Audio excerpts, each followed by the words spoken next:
Chris Carter here on the Locked On Steelers podcast. We now know the Steelers will head to the road to play Baltimore in the first round of the playoffs, 8 p.m. kickoff Saturday night.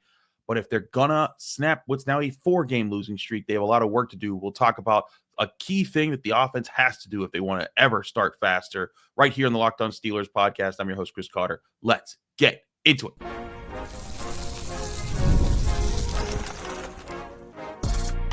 You are Locked On Steelers, your daily Pittsburgh Steelers podcast, part of the Locked On Podcast Network, your team every day.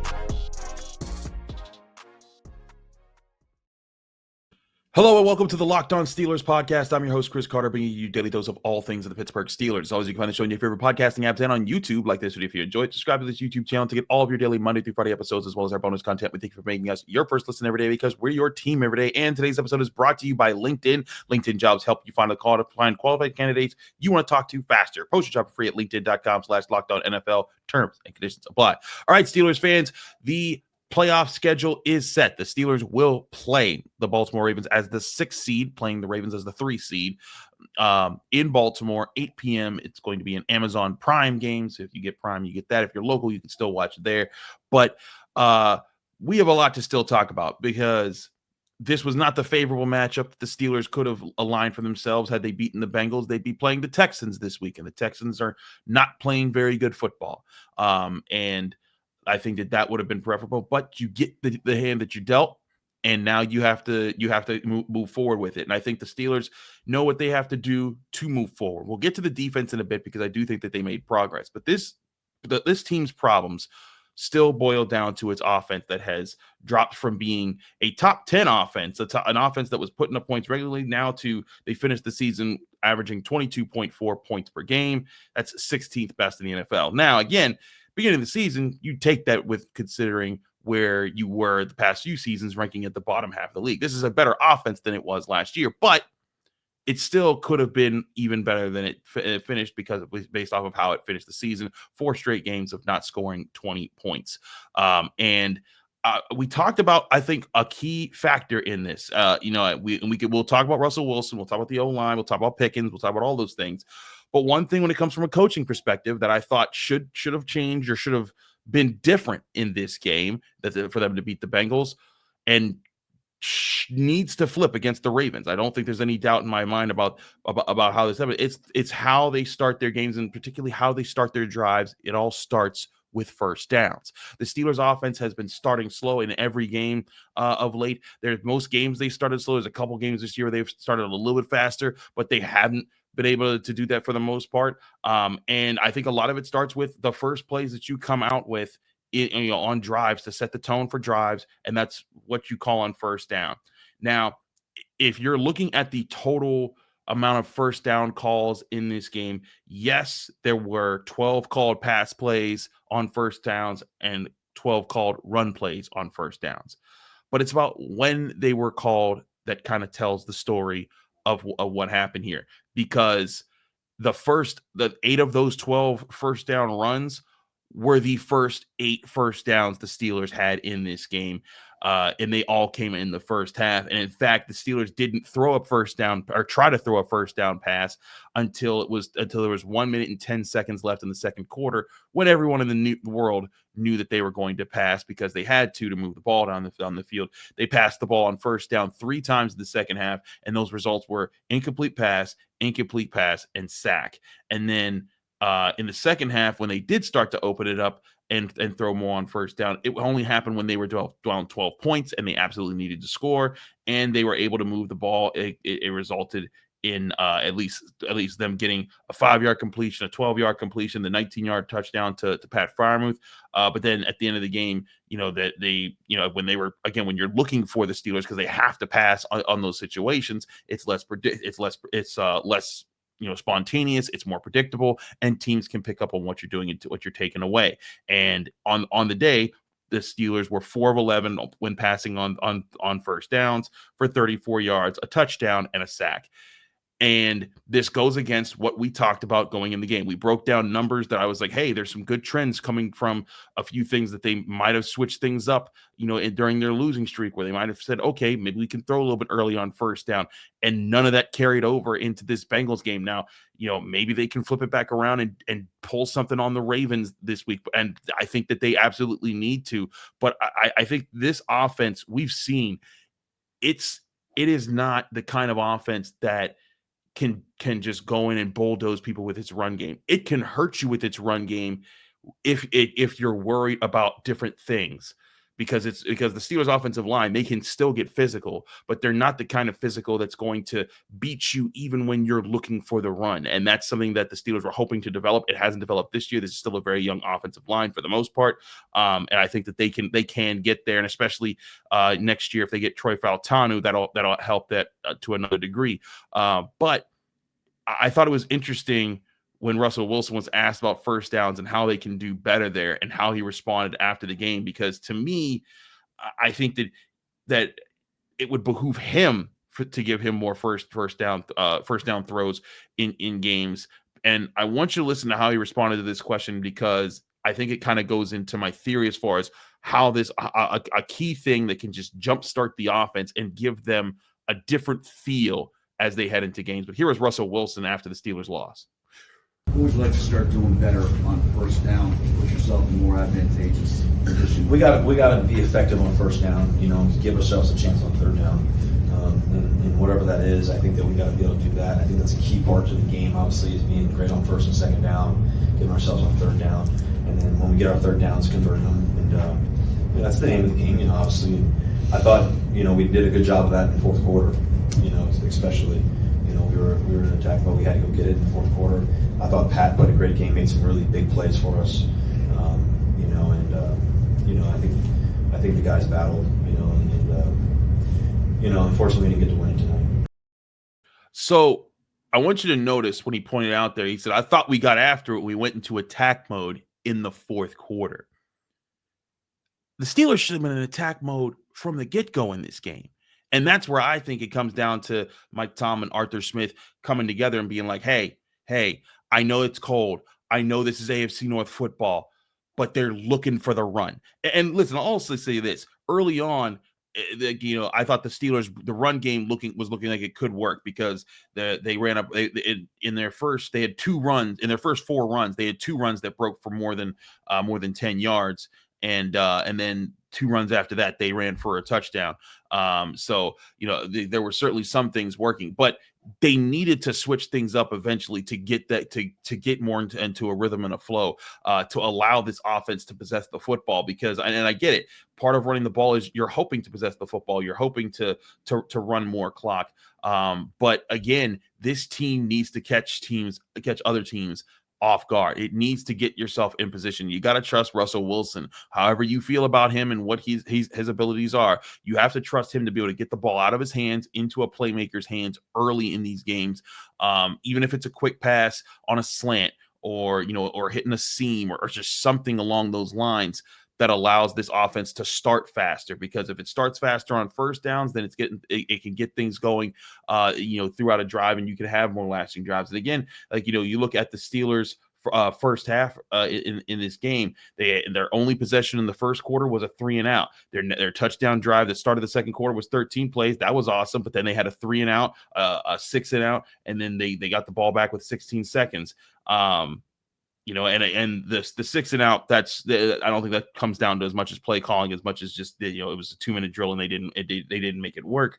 But this is a team that's supposed to be winning situational football, and I think that they've won a lot of situational football this year, but they haven't done it of late. And you need to give yourself every chance to win there. And I think that's what you have to, if you're going to be aggressive, that's what you're going to have to do to win, to win those situations. And being aggressive does not mean going no huddle and playing up tempo offense all the time. Being aggressive just means, hey, we're going to force you to have to honor these different things that we might not normally show you. It means, George Pickens is going to get that target. Pat Freiermuth is going to get that target. And I'm going to harp more on this on tomorrow's episode, because I got some more film breaking down I want to go on to how this plays into things. But I think the Steelers offense has shown like, hey, this isn't the ground and pound unit that you were hoping that it would be this year. So you got to use the potential balance of its skill players as its best asset. And that's what the Steelers, I thought had a chance to do in this game. They didn't do it.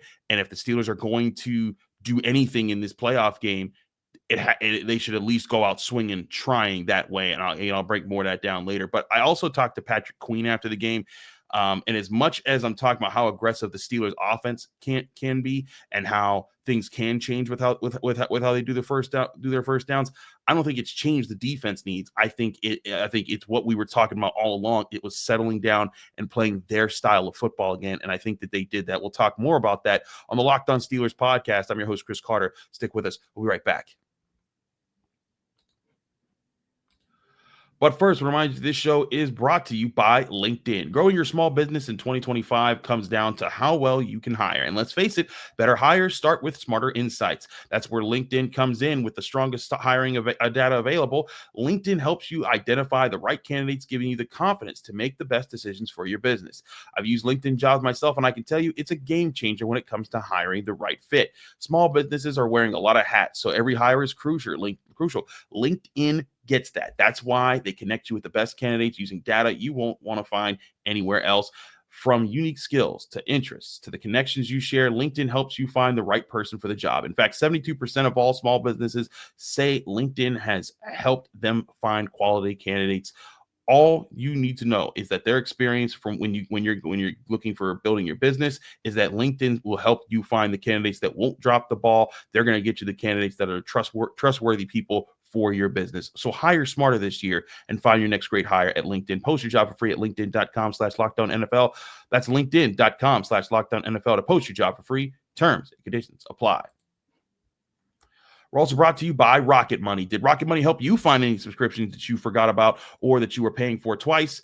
That definitely happened to me, and I had a few subscriptions I didn't even realize I was still paying for. But Rocket Money came in and made it so easy to track them all down. It's like having your own personal assistant for your finances. Rocket Money is a personal finance app that helps find and cancel your unwanted subscriptions, monitors your spending, and helps lower your bills so you can grow your savings. It brings everything together in one place, whether it's subscriptions, your spending habits, or even the goals you want to hit this year. Rocket Money has over 5 million users and saved over a total of $500 million in canceled subscriptions, saving members up to $740 a year when using all of the app's premium features. For me, one of the best features in this is the subscription tracker. I've used it to cancel services I wasn't even using anymore, and I've already saved a ton. Plus, with their goals feature, I've been able to automatically set aside money for my future. No more stressing about budgeting every month. Cancel your unwanted subscriptions and reach your financial goals faster with Rocket Money. Go to rocketmoney.com/lockedon today. That's rocketmoney.com/lockedon. rocketmoney.com/lockedon.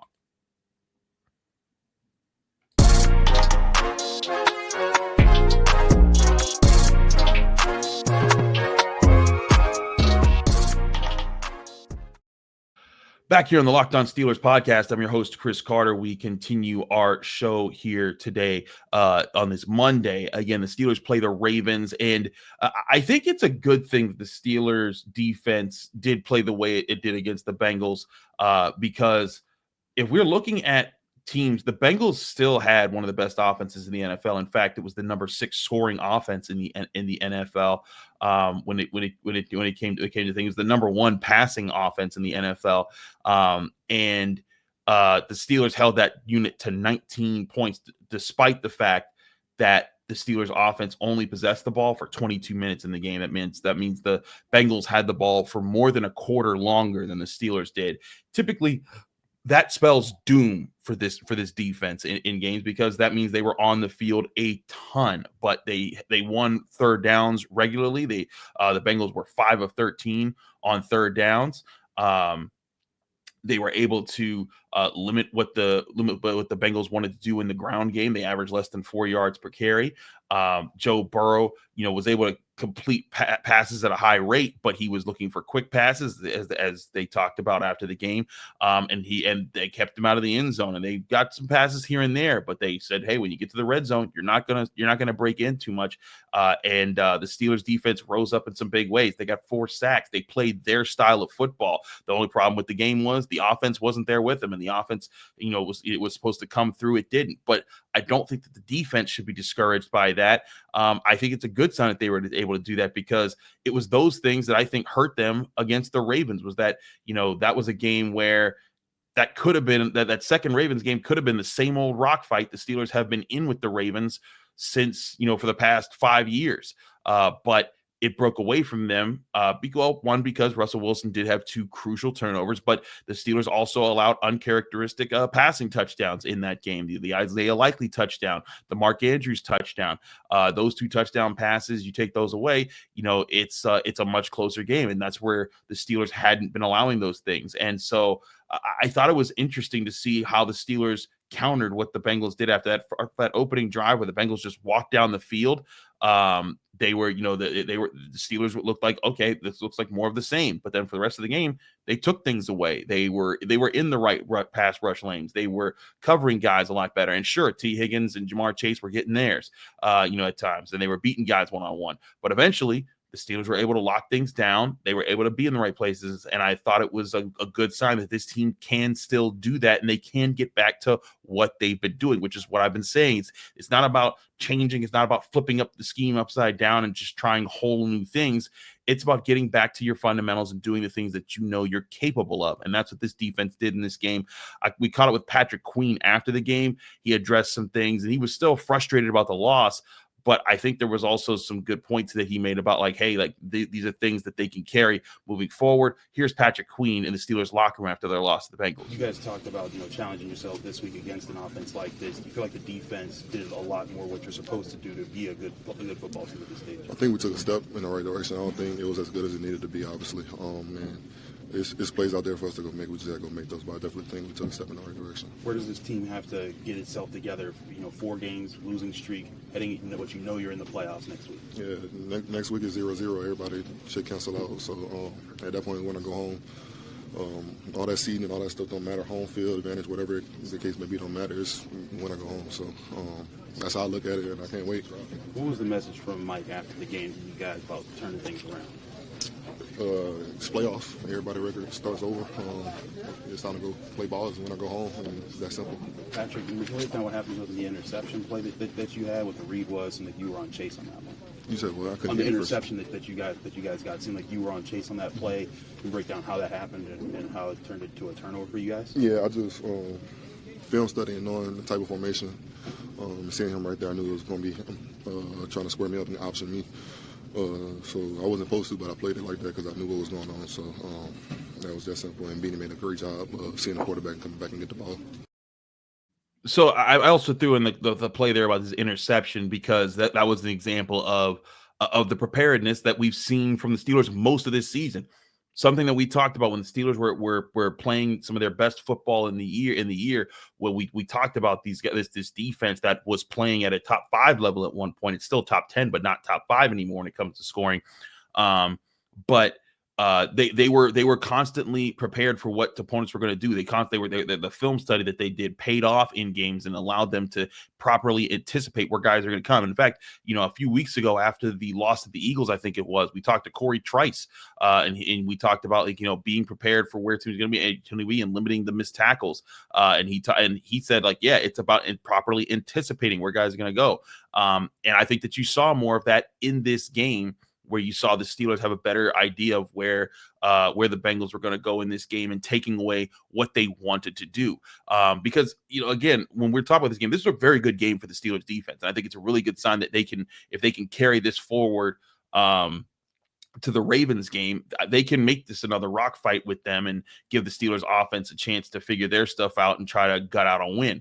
But they have to play this way again. And I thought it was interesting how after the game, some people were like, you call this a good game for the defense? And yes, I do. The number 1 passing offense, did not take over the game, and we're limited to less than 20 points. I'd say it's a win, especially when your offense doesn't helped you that much as far as possessing the football. But a lot of people point to things, and I think there's always a misunderstanding of what is good and very good and not good defense. And people are like, oh, well, there were guys open still for Joe Burrow. He just missed them. And I'm like, okay, yeah, but at the same time, that's the case for a lot of offenses when they're playing a lot of defenses, even the very good defenses. I think sometimes the best defenses, they don't necessarily take away someone all players all the time, but they take away the things that you want to do, because you can't. There's just too many things in the NFL that you can do now with offenses for you to take away everything all the time. But if you take away what teams like to do, what their primary focus is, what their strength is,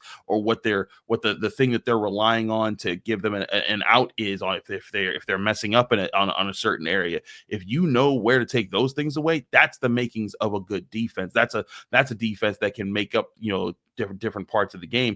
You even go back to the Steelers of 2008 when they won the Super Bowl. Go back to that America's Game documentary, and you'll see, at the end of the Super Bowl game, after the San Antonio Holmes catch, when the Cardinals got the ball back after that, Kurt Warner, as Troy Polamalu will tell you, that Kurt Warner had Larry Fitzgerald open on a play, and he was eyeing him up. He was trying to get it down there, but Lamar Woodley came in with the heat, sacked Warner, stripped the ball. It was a fumble recovered by the Steelers. The Steelers ended up winning. But yeah, you know what? There probably were some plays where Jamar Chase broke open and Joe Burrow couldn't get there. But you know what? The Steelers' defensive pressure made it uncomfortable for Joe Burrow to be able to see those things.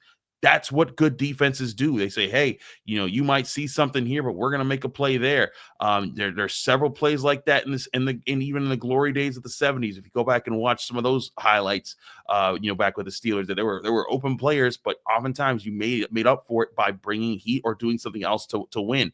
And that's what this defense did in this game. Corey Trice didn't have his best game, but I think that he did well enough competing with one of the best wide receiver combos, maybe the best wide receiver combo in the NFL. I thought Joey Porter held up and did all right this game. But certainly if the pressure doesn't, impacted Joe Burrow as much as it did in this game, then the Steelers are probably looking at, a lot more points on the board in this game. But I think the Steelers defense found a bit more of its strength. They blitzed a bit more in this game. I like that pace of how things were. And I think that as long as they embrace those things that got them back there, and they keep working and they keep communicating and they keep improving there, they'll be able to bring that fight to Baltimore and play that kind of defense. And I think they need to, because as a lot of these guys are saying, it's reset time. It's all that stuff. You're in the dance. None of that stuff matters anymore. All that matters is how you perform. I think that there's merit to that way of thinking, but I also think there's an important thing to pull out here that the Steelers aren't necessarily talking about, and we'll talk about that next here on the Locked On Steelers podcast. I'm your host, Chris Carter. Stick with us. We'll be right back. But first, we'll remind you this show is also brought to you by FanDuel Sportsbook, the number one sportsbook in America. Right now, FanDuel is giving you an amazing opportunity because new customers on FanDuel Sportsbook can bet $5 and get $200 in bonus bets back.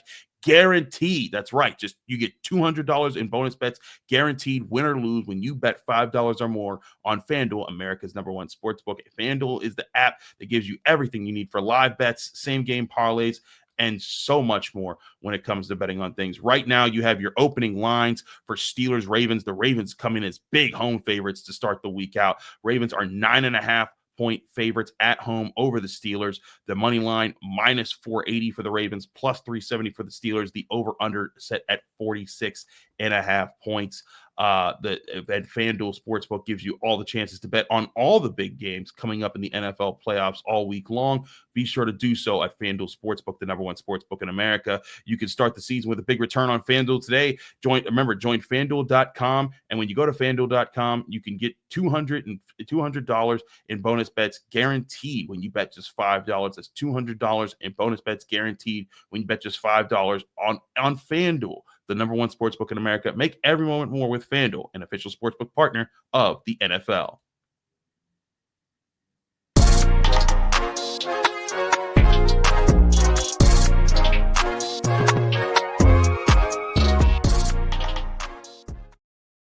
We're back here on the Locked On Steelers podcast. I'm your host, Chris Carter. Let's talk about one thing that you're going to hear a lot of the Steelers say over the next several days. Now, this is also the Monday episode.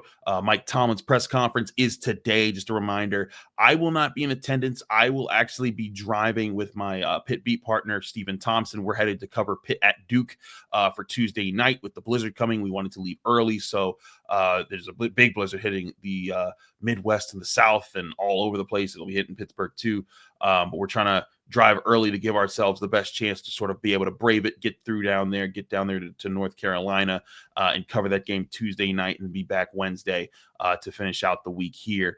So you won't see me doing that there, and I'm going to try to have Tuesday's episode done for you before I leave for that trip. But all that being said, this Steelers team, you're going to hear, and you've already heard a lot of the talk about, hey, you're in the dance. It's 0-0. No, nobody's records matter anymore outside of what got you to your seeding, but you're in. It's all about what you do now. And I think that is the right approach that you want all the players to have, right? Like, hey, just focus on the now, right here, right now. Lock in. Don't be anywhere else. Keep your, you don't worry about what happened before outside of when you're studying tape to know tendencies of the team that you're about to play right now. Don't worry about the Bengals. The Bengals are done. They're not in the playoffs. The Steelers, the Ravens, that's who you're worried about right now. And I think that there's merit to that. But I think it also comes with a bit of the Steelers needing to be able to show, hey, they can put things behind them. Now, again, I think the defense did.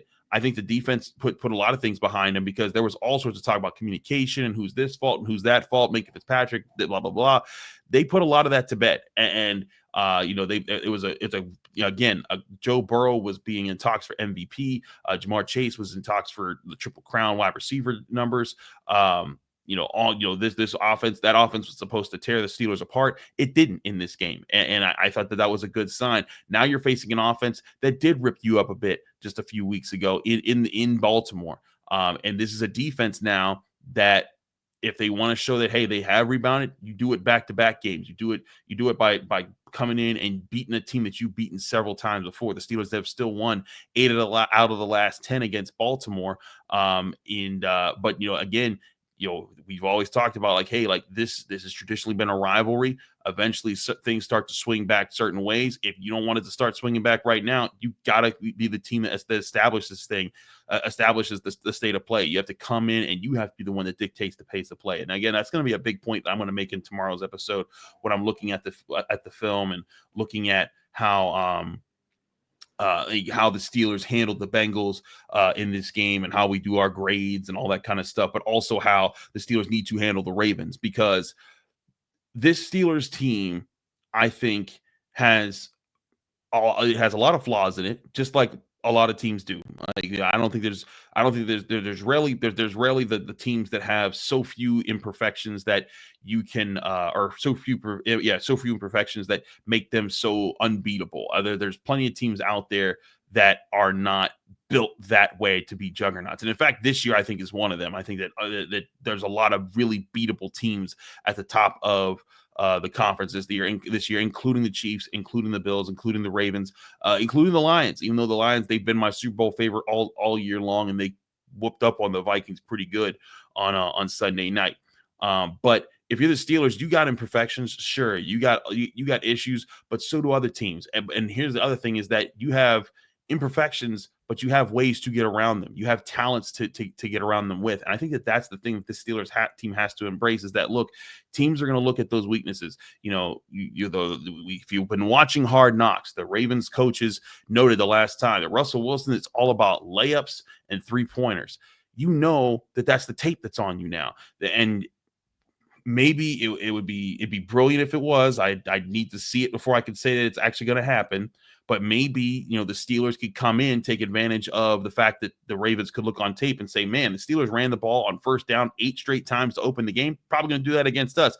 Come out with a game plan that catches the team off guard, that forces the Ravens to honor that. And if you're going to do it, you got to do it. It's got to be this week. It's got to be the playoff game against the team that knows you very well. Do things that catch that are out of the ordinary, that catch them off guard, and that still allow you to get into your rhythm. Because I'm not talking about double reverse flea flicker, Statue of Liberty, nothing crazy. I'm just talking about coming out and saying, hey, you know what? hitting George Pickens with a quick slant here.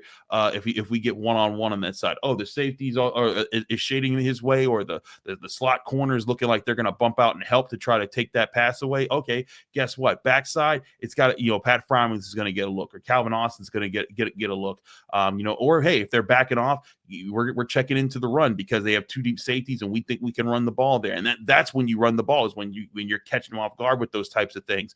But you got to catch them off guard in the first place, and that's what this Steelers team has to do. And if you can you want to embrace the 0-0 talk, if you want to embrace the 0-0 mentality, where none of the the 4-game win streak that doesn't have, or 4-game losing streak, that has no bearing on who you are right now. It starts with doing things differently to kind of mask where your problems have been, and to put the onus back on your opponents to figure out things on their end. And I think that's what the Steelers offense has to do. Again, the Steelers defense, I think, has the manpower. I think they have the scheme. I think that they have the know-how. I think that they have the experience to do all the things that they need to do to win this game.